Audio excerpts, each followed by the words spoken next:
Katao, okay, so let's proceed to the clinical research of situated learning. So this theory, sa galing din na theory all about ang ginabutan. Saan na siya all about galing na theory sa iyang focus, sa iyang gusto maitabo sa learning. Okay, so daily answers to the ginabutan. So let's have Buaya. Yes. Okay, so diba, i-discuss na ni email, ni Tintin, about sa situated learning theory now, what have you learned sa ilang mga discussion. Okay, so situated learning theory, sa discussion ni Tintin kanina na how ang student, naka-learn sila for ang real world, practical situation. Experience sa mga practical situation. Okay, so thank you. Now, so diba, na natin background. Now, let's be more specific. So, let's try to let's actually discover how that this type of learning theory happens. So, from the word situated, so we are expecting that the learners will be put into the actual situation, just like atong give nga example sa skirt, just like immersion. So, kinsa may mga PBL diri nga sa ikaw, okay, dumanuan na stand. SSS with the CSS. TVL mo na. CSS. PBL. PBL na CSS. Okay. Okay. Kinsa may gikuan ninyo sa inyong immersion? Like immersion mo? Okay. So, during sa immersion, sa Pamilya City sa Kongko Pagadian, na immersion nila, kami ang mag-alimuog mga kapitaw pisonet, by actual pisonet, di pa set up nila, di pa yung mga computer set, hindi pa maila sa mga different mga parts sa computer. Dagan sa mga og wirings, mga wirings, different color sa mga wires na dapat isukdok sa wifi. Okay, so thank you. Immersion. Now, may I have Humphrey to share with us how do you think that immersion for Christian helps him na ma-internalize of the lessons na needed to obtain? Alay ra ko alay ko question sa mga. Siya!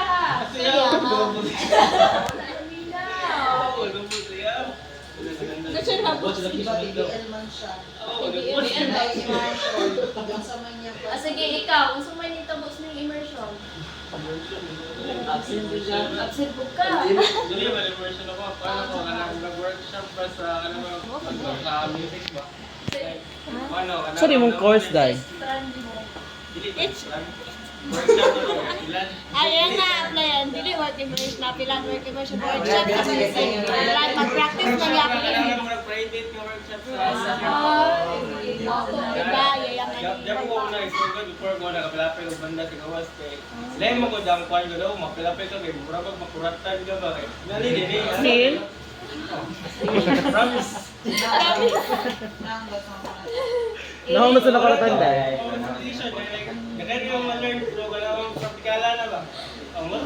Okay, so thank you. So di ba makita na to nga when you get to experience in a real life situation nga di ba mas concrete ang knowledge, and also when you get to experience real life kuan with situations, dara mabuo ang inyong drive to learn. Dili lang pare mag-lecture, di ba casual lang ang learning, and then somewhat like there is no such mga great drive to learn kay ako mag-learn ta kay para hindi ka mabutlog, para magkagraduta, para makapasar ta. But then we actually realize now in the time that we get to be able to experience that, let's say for example sa AMUA. So ABM ko, tapos nag-klase and then our instructors taught us to mga strategies, marketing strategies, how to to actually murag install or establish your own kanang business instead of buhaton or to make ay kanang run a business o yana in lecture. So, murag siya kanang murag casual na ano of information not active. Now, we had our kanang business simulation and what we did is that naghimo me ng business proposal. So, our teacher allowed us to think of a kanang business na ang buhaton. And then, also, they asked us to propose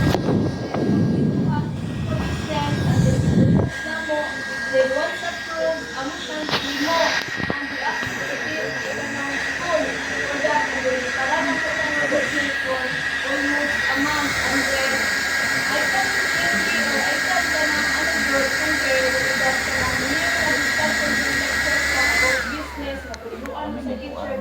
So, mag-drive kaya ang idea sa teacher na ihatag sa inyo mga ano, about business. There's such a really big gap na if dana na dito ka na ikaw na nag-handle sa business, like, paano ka ng business simulation that we did, yung kami nagtabo, madapak di ay hands-on kasi ng business, na which is, wala na po during lectures, na inami na dapat, ikaw, taglas yung business, dapat hands-on ka tanan, sa supply, sa customer, tanan. So, yun ano, so, just like the other immersion, na inyong naagian, di ba, maka-inyong dito nga, mali-regular if you guys do that sa real life situations. Now, let's have the kanang briefs or the kanang social factors or components for participated learning. So, we have first the legitimate curricular participation. Okay, so when can you say something is legitimate? Yes, there's first, nabasa ka. Okay, hindi na magbasa. Okay, ito ang nabasa unya. Okay, when can you say that something is, or when we consider as legitimate? Legitimate? When can you say something is legitimate? Let's say, something is legitimate. Okay, how many or when can you say that something is legit? When something is authentic, okay, valid, yes, right? Okay, susunod na. certificate. Kaya validation, expert signature. Notaryo? Notaryo na yun. Kasi, okay, so you're right. From the word legit, so that's legitimate term. But naman, ikaw legitimate son ka, or legitimate daughter ka, may naakay birth certificate, na kani, muna yung mama o yung papa. So, nakawat ang mga legitimate side. Now, kapag ka-illegitimate, di ba, if sa pag-vote na include ng mama, but then sa new birth certificate, hindi siya nakabutang na ito, that's when you are called illegitimate son, kung kayo anak. So here, the learners in this type of learning period, we also call them legitimate. Now, Jester, okay, it's your time to shine.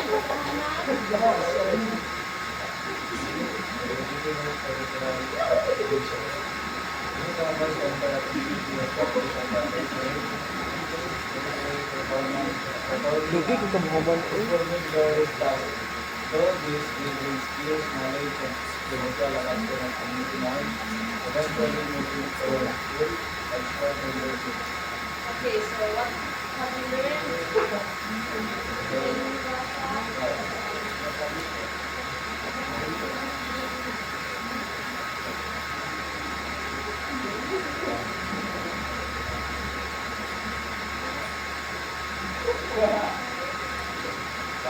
Okay, so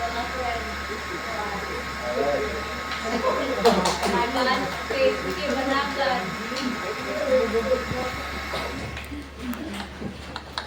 So, legitimate curricular participation. Tapos gaang din yung pinako kan tao, gamitin mo. Tumbo yan. Ikaw yung mama. Tumbo yan. Okay, so, sa ako lang, nasa studies, legitimate peripheral participation is anang for example yung anang mga newcomers nga pointers sa community practice anang rag through aning ilang through aning peripheral participation kita murag maka-gain sila og mga new skills, knowledge and mga social adaption sa community norms nga kana ito. Okay, so thank you so much, Kunagan. So, di ba we have mentioned the newcomers inter-community practice at the periphery. So what? Okay, so may I call on Jelly? Yes. How can you define periphery or stock knowledge, periphery, you interfere, buzzword?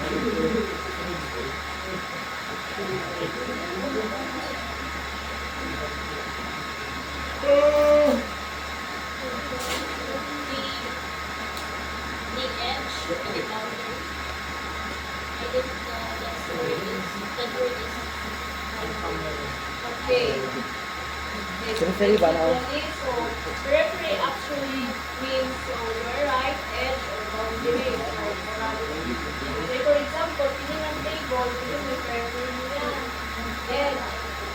Boundary. Now, we'll try to apply or yes, transfer the periphery word to the context of learning. How would you define or what would be periphery means? And ato siyang isunod sa context of learning.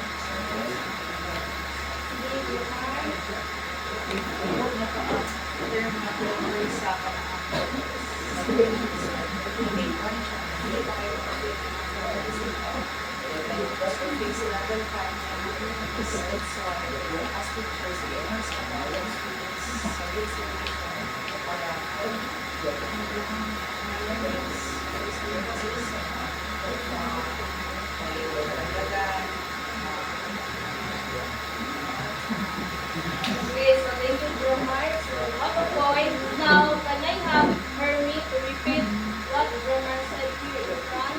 Can you give me one?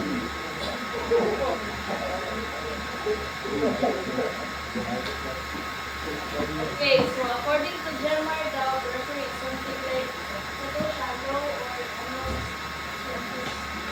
Okay, so yes, Dromar has a point. So in this context, okay, so in this context, periphery means kanang mga, say for example, sa immersion. Diba, at first, sa inyong immersion, gusto may inyong gibuhat, diretso o. Okay, so, ibutang ka, so, Jay, ang position ninyo, pag immersion ninyo, gusto may first, in the first day of your immersion, gusto may gipabuhat sa inyo. Okay, observe. Okay, so, yung ana ang periphery. So, at first, nga, if atong i-indulge ang students in the real-world setting, so, diretso, matagto na dahil sa anang complex matas. Diba, at first, wala mo, ipabuhat dayon, o butong sa ito, piso wifi. So, at first, diba, ipa-observe daan, and then, okay, sige, sige,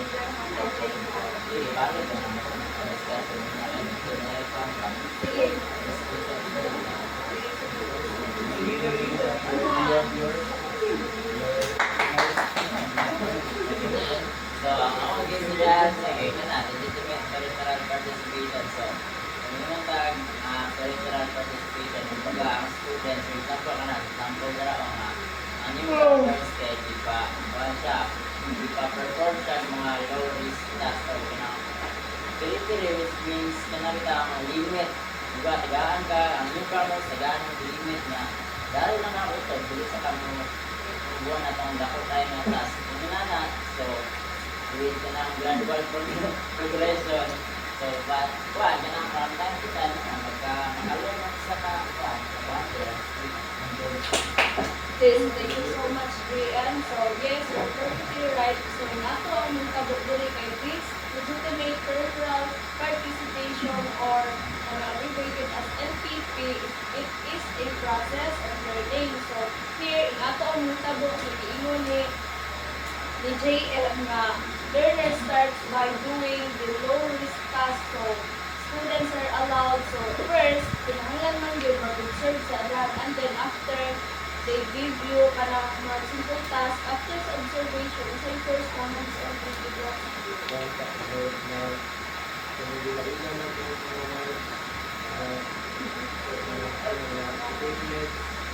Then after kanang mga nakakuan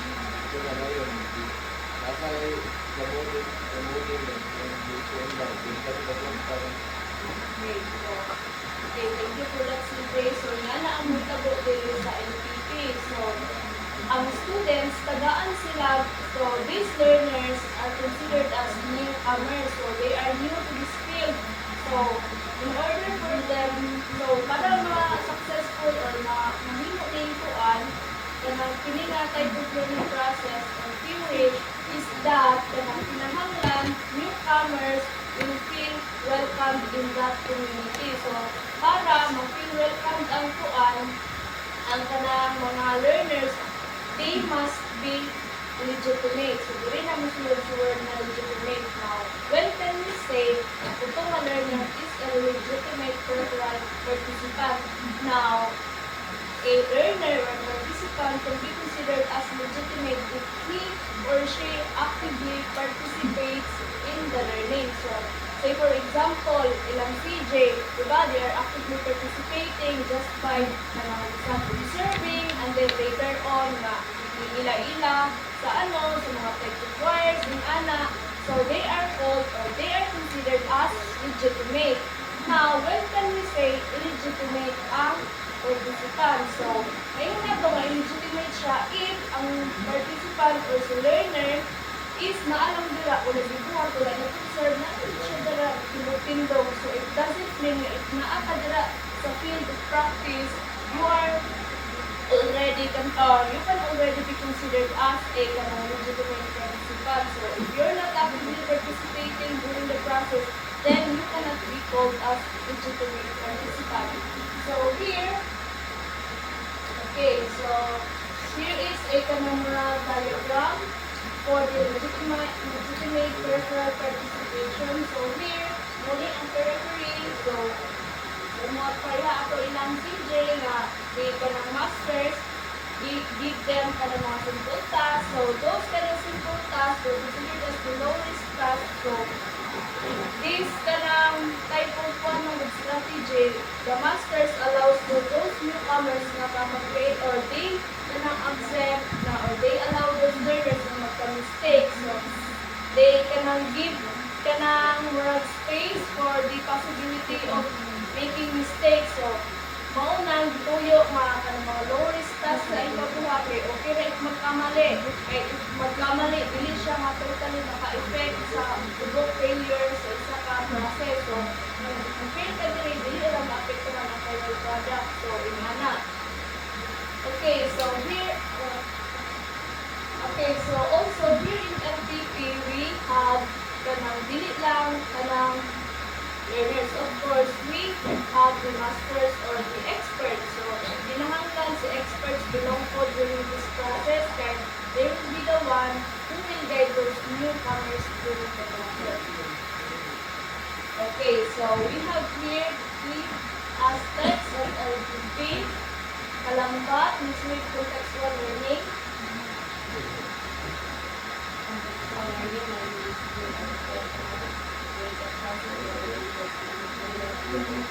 Okay, so can you share your insights about that sentence?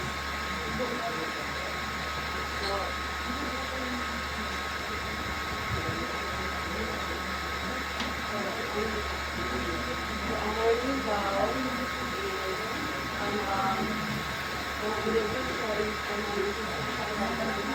ang individual ano daw learning is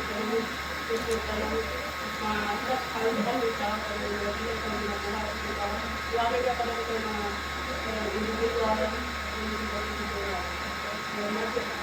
ang pagkakalang collaboration. Okay, so thank you so much, Lorraine. So, according to LPP, so they perceive or they view learning as a social interaction. So though we have this experiential learning, but then ang focus during this creative learning, specifically ni LPP, is that dili lang basta experience. So dapat ang experience involves kanang peers.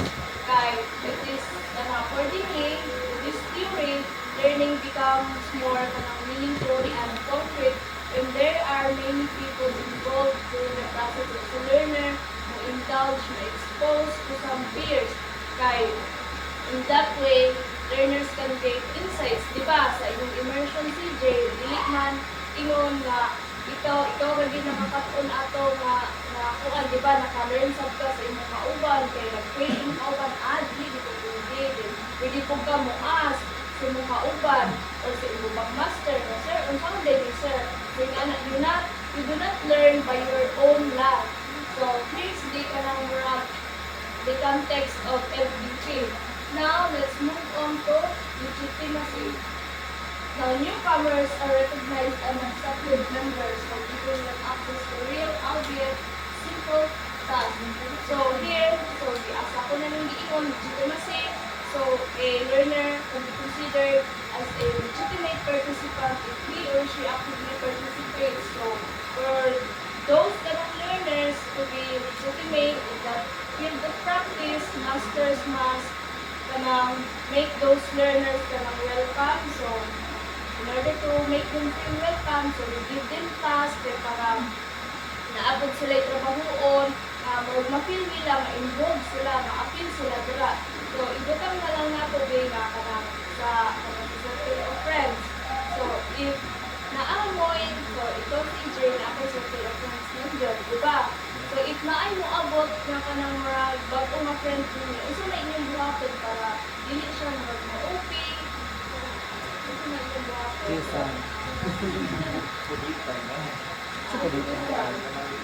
Say for example, sa team, sa basketball team, di ba? Sa basketball ka, if naay bago nga, gusto, player, how do you make him feel welcome sa inyong team? Lahi mo ko na yan. Sa paan lang, circle of friends, lahi ko lang. Pero dili man siya kayo pa kung ano, gusto siya mo learn mo na ma-appeal. Kuhan sa, kanapangatanong ka sa daan, umisagid ya ang mga panggid ya, lagi yung nagkalaan sa basketball, para madala na siya, gusto unahan, gusto siya, kumalo na sa dribbling, so, gusto ka, so ito yun. So according to CJ, kay hinay lang sang daw, so sa shooting, so for this legitimacy, so you are giving you are giving some task for them to actually feel welcome. So for example, siya, dili kayo maayong basketball, at gusto din siya maawin sa inyong team. So, ang hitabuan na, dapat, diri sa LPP, so if magdula na mo, pwede mo siya pasabon, bahala mo dagan-dagan na siya sa board, or usahan ko mo usahay siya gula, so yung slowly but surely, so dara naman God, kay masulod ang kanang effective na aspect na dara magsugod kay maanay makuha nga kayo siya malaga na hunto kay pasahan ang bulan nakadribble di ako ganihan mga ngana ba so dara na masulod ang drive to consumer to be more better sa iyang kwan. So dito naman tuon ko nag-training ko permit kaya para mapalinga ko sa ila para pag-hindi na ko maka-appeal sa iyong ana. So here in LPP, making those newcomers feel welcome and giving them tasks to actually participate in sa setting is very, very much important. Now, let's move on to periphery to center. Okay, Nawal, please read. The next one, periphery to center. The process involves the reading of the elders. Okay, so, then I have birth. Okay, so di ba, kuan mga ka ng choreographer? Ha? Nato na yung mga choreographer ka. So how do you apply this? If you apply this one, aspect of LPP, referring to center, how would you apply this sa inyong role as a choreographer na when you are about to review example? Kuan. So, as kanang as a bagong choreographer kay kuan kanang ako kung gina-consider ang ang skills and also the kaributang skills sa mga kuan. So, for those kanang dancers na bago pa naabot, mga newcomers, kay dili pa na ko siya tagaan mga role sa during sa routine na lisod bitaw pura bitog as kan bitaw siya pura as back up na sa luyo na sa raplin then as she or as he kana bitaw gain more kanang knowledge as she gain as they kanang gain more skills, knowledge, and also kanang experience kay mas tagaan dito na ako siya tagaan kanang mga buat nga role nga lisod mo sa ubang dancers na ano. Okay. So thank you so much, Bert. So in the context of Bert in dancing, being a choreographer, so this referee to center aspect of LPP is very much applicable kay here in this aspect. So ibalik na nila to. So in this type of learning, we go first from the periphery or the edge. So you give first the participants to low-risk task for the mga simple. So in the context of Kurt, so for those newcomers daw, ang wato ni Kurt, so madili kay kuan, pero mga dancer yun. So he kanang give them kanang mga simple na mga action, so dili itong kanang mga paspas na action, and also according to Kurt, na tumuon sa sila mga backup dancers, na kanang mga insert lang, and then also according to Kurt, he said na if kanang kuan na daw, kanang mas maayo na, that's the time na kanang tagaan na siya kanang magmasusunod na action, mas paspas na action, so that is kanang that's what periphery to center means, na di ka nitadaan sa edge. So, nahinay, simple lang sa mga action, and then ikadugayan, lisod-lisod, sa katong lisod. So, until na they became expert in the, so for example, dancing. So, yung so gradual lang ang kuhan, unti-unti. So, lastly, we have this mentorship. So, this often involves interaction with older, more experienced members. Now, brain in stand, so iba usay yung strand sa yung so mag-emotion mo wala so if you gusto sa ito dito Ano lang, combination like, kuan lang, ang work out, organization lang is, kapag mga output yung sa namin, ibang control ng mga sa namin. Hindi mo ni-clarify every info sa kapala ng mga very candid, yun ang mga okay, so how are you able to do that as now? Kamukha mo lang buot na kumangala na mo na itumpay. Ano yung buhat ko? Kamu lang, wala mo parang sila yung help.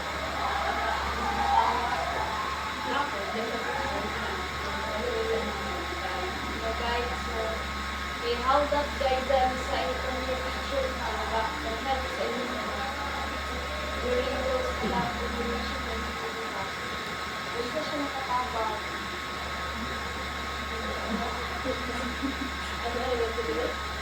One day like one day lang evaluation. But then, nakamad pa like teacher. Successful in your event. Pero wala na kayo kasi sila ng ano ko sa mga kami dapat kung kaya kayo din mo sa yung na makawalan. Okay, so isa lang po ha. Okay, so dili kita kakuan man sa inyo kuan preparation kay one day naman tayo no. So let's ganang ba na lang lahi. So regarding na lang sa inyong pagka-artist player. Okay, so how did you kanang learn or master your skills in artist mo? Artist mo? Ito? At dahil yung kasi master master sa artist pero gusto naman sa kita lang ito yung mga like makabalan ko ka like imo kung ina konsulta ko ng pagulong mo kaya na kami happy na pinito like siyempre kaya na ka magkuha ang goal so limang na is kung saan natuto sa imong coach dapat imo ko siya magtulog dapat ito ilo sa mga kami mga You say, natundot sa coach. Ito kay ginatundot sa mo. ako kayo sila Hindi ko, di ako. ayaw ka Sige, maka. or like mga strategies pinatulog niya strategies siguro sa ang pag like attack pag-defense sa kung wala kang just rata-rata pag sa mo attack ang iyong mga Okay, so, if, last na, Lorraine. So, if you were to become a kanang army's coach someday, so, how do you think or is nga inana ka importante nga you mentor your kanang player well? Ano ka importante para sa coach na ma-mentor niya para ikaw, yung unang coach in the future? so if coach na ko like ikaw ma-coach ko na so sige kanang buhatan din mo sa imong mga imong military is ma-motivate siya nimo ba kanang like work kanang imong military is like kanang imong confidence kanang self like more on itong mulago like pero kanang kung mapasatan man kayo sa mga like mentors so okay lang kanang mas ano pa mo ba like kung sa mga naman like hinuhuli mo siya over ayo pero yan so okay coach diba dapat imo siya kung sa mga train imo mga pinagila siya dapat watag ka ng dapat ito na pagsalig yun kaya palay nilang makay pag sabi ko mga ginatay ng teamwork imo sa mga tulak isang tulak Yes. alam yan Yeah, kana po motivation. alawan ang Makawag ka na basta 1,000. walay lago yes nagaluya walay ko siya nagaluya Okay, so thank you so much, Lorraine. So that's what we mean about mentorship in LPP. So it's so important that there is a master and an expert to guide. So we do not just let those students or leave those students na immerse the field to learn on their own. So really ingana, dapat may mentorship na mo itabo, may expert mo guide, expert mo teach. So ingana. And also, in this kind of learning, by integrated learning, we don't just focus man on skills. So just like atong giingon ni Lorraine, it comes with kanang unfold kanang overall kanang training yun, dili lang physically or physical skills, but also in kanang moral, emotional na aspect na kinahanglan, diba, during kanang trainings, diba, ma-build ang imong kanang discipline, nga dapat on time, dapat kung mo training, ingana, diba? So it's an overall kanang development for the learners, not just in skills, but in overall. And also, kanang here in mentorship, it doesn't only mean nga the expert lang ang pwedeng mentor. It could also be your peers. It could also be nga kanang imong mga coach, kanang artist players. So for example, mag-training mo, and then there are times diba, natugluan ko ka sa imong kauban. So yung ang ganap sa LPP. Now, let's move on to community of practice. Okay, so I guess na balik naman ni na, diba, na-mention na ni. Okay, so Jermar, as you said yes. For you, what is community of practice?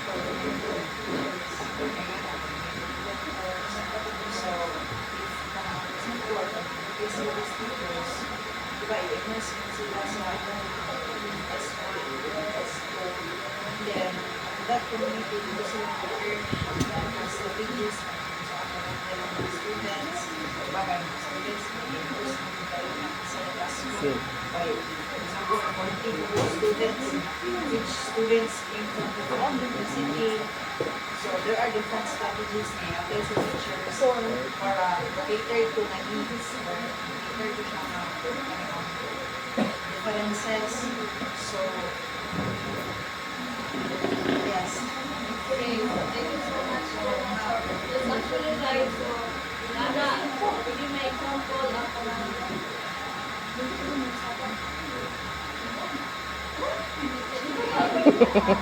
Okay, so I have a question. So, would you consider a kanang murag a group of kanang people na kanang mga K-pop, I mean K-drama addicts? Would you consider that kanang group of people as a community of practice? Kanang mga who share the same kanang mga kuan ka? No. Yes, okay. Jula? She said yes, why?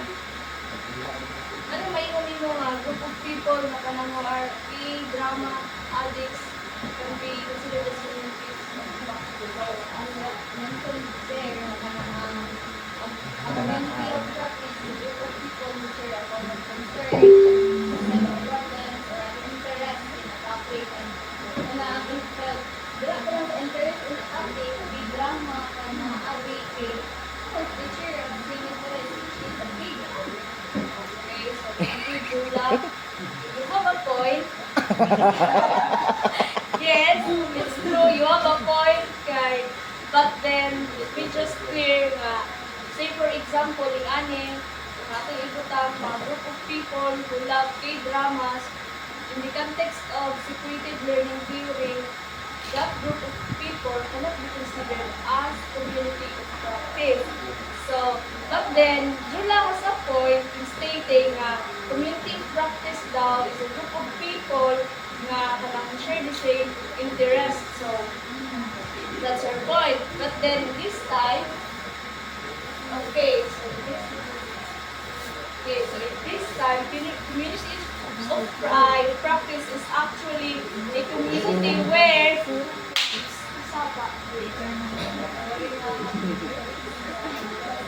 okay, so community of practice in the context of separated learning theory is actually a community where there is an active process of practice.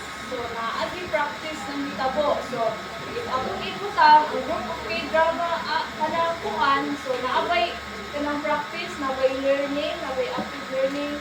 So, nga na lang ito, example, diba? Wala. Di share. Kasi na. Wala. So, walay process nga kanang gikuan nga para makag-gain. So, wala sila i-try to improve na skill, ingana. So, they kanang fun lang to share the same interest. But then, in the context again of kanang separated learning theory or SLT, is that dapat na-adjure practice ng hitabo sa community. So, say for example, ayan, please stand up. Ayan, ayan na. Ayan. Ayan. Sige, sama. Ayan. Bago yan. Okay. Ito lang. Okay, so, can you give me an example? So, diba, I hope it's somewhat clear na sa imuhang or you're able to get an insight about what I mean with community practice. Can you give me an example, another example of the community practice? Kuan.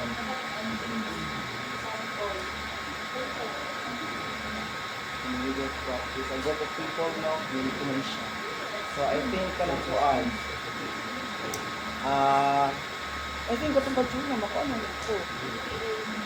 Kay ko anong good, kinamang good, example mga addict naman good ay mga fan base. Ay, mga addict dili ba wala mga naman mga fan base bitaw. Dahil kana mga fan base before na po na sila kanang bitaw kanang gina-practice kanang bitaw how to kanang improve their kanang how to kanang support ilang mga idols, for example kanang mag-perform sila na sila chanting. Sanda yan, nana, minasara. Ada yung ana day. Pero tingkon pa sila, nakay sila tabang sa mga experts dito, mga dugay nga mga kuan Is nga. there learning? Yes. Kanang kuan nga, kanang mga bag-o nga mga kasi ganin sa mga sa price. Kanang mga pan sa mga price. Onesie. O mga ones kay kanang mga bago nga ones kay kanang ang mga older nga kanang mga once again ang bitong mentor ay gina-guide nila ang mga bag-o kanang usay mga paghimuon, ana-ana, usay kanang mga kanang practices nila, and also kanang how to kanang show support kanang very best. Yes, ana-ana dayon. As they kanang learn from the kuan kanang mga ones ay katong mga daan nga ay mga older nga ones katong mga bag-o nga mga ones kay kanang makatag dito sila mga new nga kanang mga practices na makatabang sa mga experts. Oh, ana. So thank you so much, Fer. But then again, the context of SLT, that fund-based thing, we're not considered as community practice. So, natag ko example sa community practice. So, kanang mag-intern ka. So, if kanang i-deploy na ta, so that school nga atong na-assign ka is considered as a community of practice. So, yes, we have they kanang atong mga kanang interns and those kanang mga teachers na kuan. Now, here in community practice kay mauna mo iyon ko nga ang mga fund-based is cannot be considered as community practice in the context of situated learning theory is that let's try to compare na lang doon. Diba, in the intern, sa mahitabo, diba, you learn. So, na ay practice mahitabo. So, there is a kanang a goal in your mind to improve or kanang there is a goal in your mind or there is something in your mind na you set na you need to work on this, in ana, and then from continuous kanang day by day na imong pag-demo, you learn from it, in ana, kay if you talk about fund-based mo kay is it actually to unbuild na kanang nag-learn dit sila nga unsa di ba dili kaso lang sa fund-based. Here Manggod is much more serious ang way of learning, yung mga structured ang learning into community of practice, and we have experts, tuan, so yung sa community of practice. So just like the GEMAR, for those nursing students, immersed sa hospital, so yun can be able to kanang interact with the kanang nurses, their co-nurses, and those kanang mga doctors. So in ang community of practice. So here are 3 characteristics for the kanang community of practice or COP. So we have first community. So ingani muna niya kung iingon na a group of friends or kanang with the same network, same interest, the same kanang simply mean na can be considered as a community of practice. So it should be na tuan yun na ay there is an active there is a practice that is present in this community para maiwan na to siya ang community of practice. Okay, so we also have the community. So ingana, so it requires a lot of people. So not just those experts, so we also have those kanang mga peers. So we also have those co-learners. So in the context of internship, we have those kanang mga kauban na mga intern. So ingana, so a community must be composed of experts, peers, and learners. Okay, so the practice. So this is what I'm talking about. So this one is what makes the fund-based thing really consider as a community practice. So here, a community practice is purely a community of different people who like certain kinds of movies, for instance. So members of a community practice are practitioners, so just like the intern.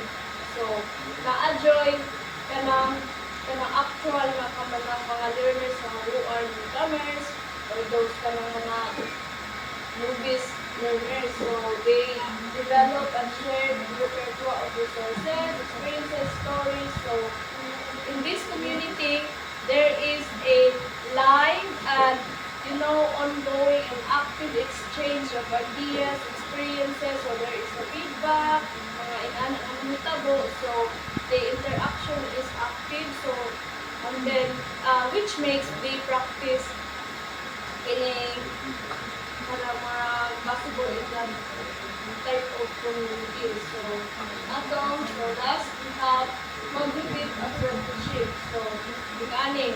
So, cognitive apprenticeship, this is not the cognitive apprenticeship is the actual ganang process during the whole LPP. Diba, LPP is a process. So, hindi na, nagtabutan ko sa whole LPP, may cognitive apprenticeship. So, what is apprenticeship, Kai?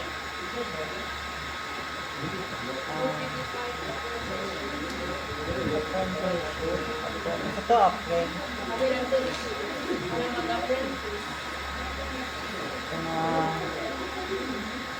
Where kanang like the teacher guides the katong student, ano?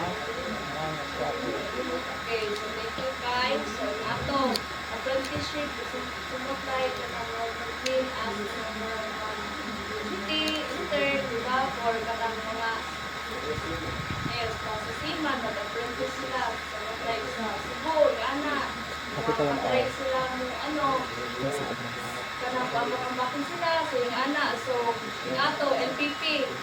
So, we start from parang mga simple tasks, and then here is the process. So, I will not tackle it more deeply na lang kay it is kanang easy naman kay somewhat relates to kanang scaffolding kay the experts kanang assist those learners gradually at parang bitaw siya sa kutong I do, you do, dayon I do, you watch, and then I do, you do, then you do, We do. you do, you help, We do. you do, I help, oh you do, I help, you do, I watch, yes, ito four. Sige, pagsabot sa mo. Then ang last, kay you do, I watch. So, the last kanang kuan, kanang more terminal stage is those newcomers and movers kay in this stage na kay they're able to do such tasks, such complex tasks on their own. So, independent na silang learners. So I hope kabalo na mo ato. So, here, as a summary, so here in LPP, in the Situated Learning Theory, so there is kanang one, nakalimot ko kung sa lalaki. He says that kanang, you tell me, I forgot. And then, you teach me, you teach me, I remember. And then, you involve me, I learn. So, from that quote, clearly implies or clearly emphasizes how important it is for learners to be indulged, to be put in the real life situations. Like, if you'll just tell lang daw, ano lang ka, o ka na ma-information, ma-forgot sa students, and if you teach them, ma-forgot gihapon, so ma-remember nila. So, but then, he said na, you involve me and then I learn. So, it's only when you actually involve the students in the actual situations, that's when the learning became meaningful and concrete. So, the goal here is that whenever or when the time came na wala na sila sunod sa eskwelahan, those learnings from the school may ma-apply nila hangtod sa hangtod. So, ani ang goal or this how situated learning theory works in your life setting. So, walay kuan, clarifications or questions. None, ma'am. Wanted to add some insights. Okay, so I guess that's all for my part. I'll give the floor to Glenmar. Kasi mong gikanan dahil. Kasi nga account yung magigamit.